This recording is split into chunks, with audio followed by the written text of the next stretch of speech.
तू पुकारता है वो ना सोता है, तू पुकारता है वो सुनता है, तू पुकारता है वो ना सोता है, तू पुकारता है वो सुनता है।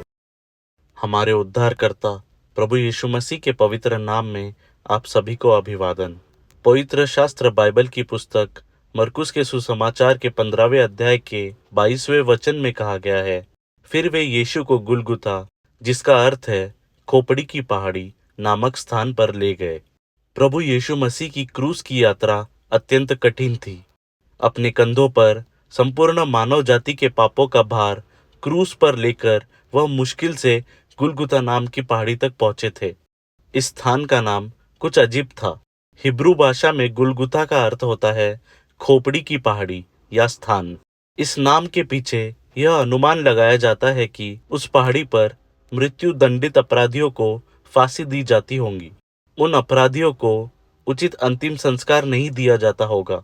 कभी कभी उनके शरीर लापरवाही से दफनाए जाते होंगे, तो कभी उन्हें वैसे ही छोड़ दिया जाता होगा, जिससे वहां कई मानव खोपड़ियां और हड्डियां पड़ी रहती होंगी। इसलिए इसे खोपड़ी की पहाड़ी या स्थान कहा जाता होगा।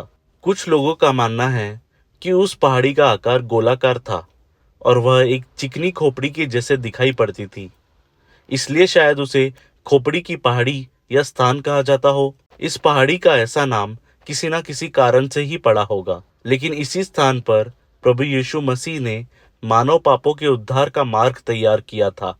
यहीं पर यीशु मसीह हमारे पापों के प्रायश्चित के हेतु क्रूस पर चढ़ाए गए। जो कोई भी उस क्रूस की तलहटी पर आता है, वह यीशु मसीह के रक्त का प्रवाह देखता है। चाहे आपके पाप कितने भी बड़े या भयावह हो, वह रक्त उन्हें पूर्ण रूप से धो डालने की शक्ति और सामर्थ्य को रखता है। जो मसीह पर विश्वास करता है, उसे पापों की क्षमा और मृत्यु से मुक्ति मिलती है। क्या आप भी इस खोपड़ी की पहाड़ी या स्थान की ओर आने के लिए तैयार है? उद्धार और जीवन आपकी प्रतीक्षा कर रहा है। धन्यवाद। तेरी